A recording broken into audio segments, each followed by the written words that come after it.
Council Vice Chair Lavette Fuller is filling in. Good morning. Robert has lost his voice. We are joined by Shreveport Police Chief Ben Raymond. Thank you, Chief, for joining us. We appreciate it. Certainly. Good morning.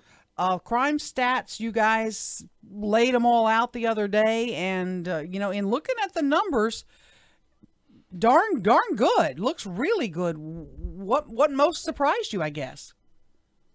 Well, I don't think I was surprised. This is my life, so to speak. I track crime on a daily basis, and certainly at the end of month reports, after about 4 or 5 months of 2019, I recognized that our crime was way down, and I was comparing us to 2014 because prior to 2019, 2014 was the year that was the lowest since 1975. So I knew that if we were comparative, month to month with 2014 numbers, then we were on track to have a really low crime rate. So I was, got more concerns. We got closer to the end of the year because things were looking so good, and I knew that, it wouldn't take a whole lot to change it. But I'm not surprised. The men and women did hard work. We've had great response from other law enforcement partners. We had great response from the community and other organizations. And I think that the collective effort, I think this is proof of what can happen if we all work together. What about the perception? The perception in the community is, and you hear this, I know you hear it every day, is that we still have too much crime. And I'm not going to argue that we don't still have too much crime. Any crime is too much, right? So 43 homicides is 43 homicides too many. But what I would argue, and I've got all these charts laid out in front of me, you should see my desk right now, is that going back to 1970, nothing that happened in 2019 is out of the ordinary with regards to crime. In fact, it's low. In 1971, we had 42 homicides. In 2019, we had 43. In 1989, we had 25,000 Part 1 crimes. In 2019, we had 10,665. Perception is extremely important to me because the quality of life of our citizens is important. But the facts are that the crime is at historical lows right now. And although we want to see improvements in some key areas, such as that homicide rate, going back throughout the city's history, at least in 1970, we're not out of place. In fact, we're doing really good. Chief, when you give those numbers, are we accounting for decreases in population? What was our comparisons in population? What I don't have in front of me is what the population was through all these years. Now, I do know we have a smaller population now than we did, say, in the mid-'90s, low '90s, but our crime rate was more than double, and we did not have 400,000 people then. We may have been up to 230 to 250,000 just going off memory of having lived here my entire life. Mm-hmm. Now, when the FBI crime reports come out, they give a per capita comparison, which is more useful. Mm-hmm. And you can look back at all the FBI crime reports and look at the per capita. But I would imagine that if I go back and pull FBI crime reports from 1989, 1990, in fact, I remember in 93, I believe, when we had those 86 homicides, we were third in the nation homicide rate per capita because at the time I was in high school, I remember that being kind of a talking point. So I still think at the end of this year, when the 2019 numbers come out, you're going to see Shreveport way below where you're used to seeing Shreveport on that national crime level. Okay, I don't want to get you in a tizzy, but I might. Yes, she does. Here we go. He's too cool, calm, and collected to get in a tizzy. I want to, and this is a direct quote from a Shreveport police officer, okay? Mm-hmm. If a car is shot up at a red light and there are no injuries, SPD changes the call to vandalism. If the same thing happens to a house, it's changed to a property damage. We have changed how we are reporting crime. That's why the numbers have changed. Any truth to this at all first? I don't think that there is. No, it should be an aggravated criminal property damage if a house is shot. Now, if it's a vacant house or a vehicle with nobody in it, I could possibly see where it might become a vandalism because you can't argue that someone's life was in danger if it's a vacant house or an empty car. But that would not have changed. It wouldn't have been anything different 30 years ago, to my knowledge. So nothing's under your watch. Nothing's changed in how we report crimes, how we classify them. No, we follow what the Federal Bureau of Investigation's policies and procedures are with regards to the 8 crime categories, which is homicide, rape, robbery, burglary, theft, auto theft, assault, and battery. Now, there are numerous crimes that go in those categories.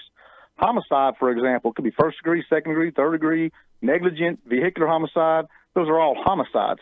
And that's the reason the FBI tracks these 8 categories. It may be different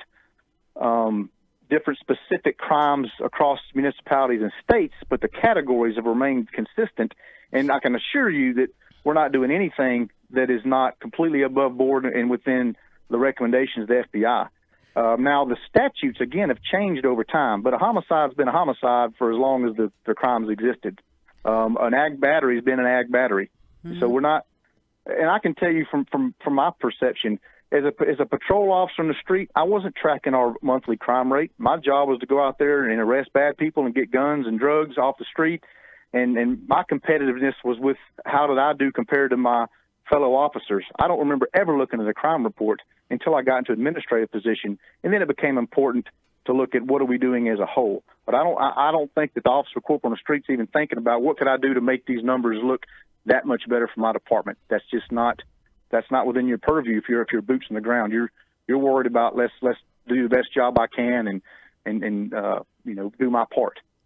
Chief, I want to pivot a little. One of the categories that has increased that's got me concerned is rape, and in particular in my district.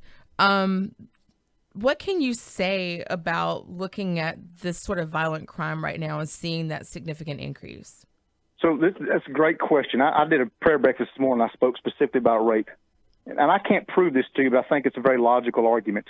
So when I go back to, and I'm going to go back to those early 70s again. So in 1971, there were 25 reported rapes. In 2019, there were 139. Now, I believe there were just as many rapes in 1971, but think back 45, 46 years ago, how voodoo was it to talk about sexual assault? Women didn't discuss those things, just like domestic violence. We have a lot more domestic violence now reported, but I don't think we have more occurring. I think we had just as much, if not more, occurring 50 years ago, but it wasn't discussed. So through education and through training, we now have women and men that aren't afraid to come forward. They're not as fearful. They don't think that this is going to be as taboo. People aren't going to ostracize them because they were sexually assaulted. So I don't believe you have more rapes occurring. I think we have better reporting, and because we have better reporting, it appears that crime rate's going up. Okay, let me piggyback on that and say, do we have the equipment that we need to test rape kits quickly so that we can bring people to justice? We don't actually do those tests ourselves. We send them off to the crime lab. Right. So we have the equipment from the police perspective of being able to take the necessary evidence. The sane nurses actually, take the evidence, but we don't actually process it in-house. Gotcha. Chief, one last question before we have to wrap. Where do we go from here? What's the plan for 2020 to keep this trend going?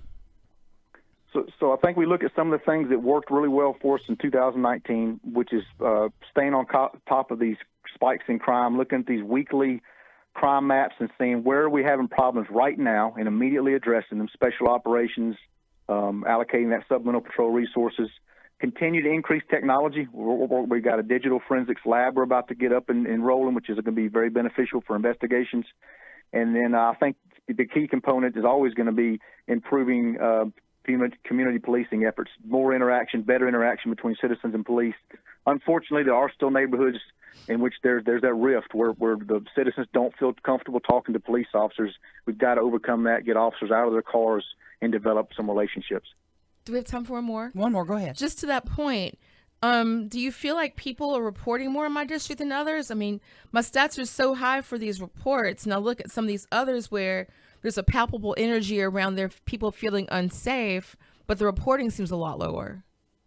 I think you're onto something. I think certainly in your district there you probably have a lot more people, or you have a lot of people that are willing to report crime, and certainly some of the other districts I think you've got neighborhoods where they are not. And I'm not going to blast any neighborhoods, but just from my policing experience, I know there are certain areas of town, certain neighborhoods, certain areas where a lot of families live that know one another. They don't report crime. They choose to handle it themselves against our recommendations.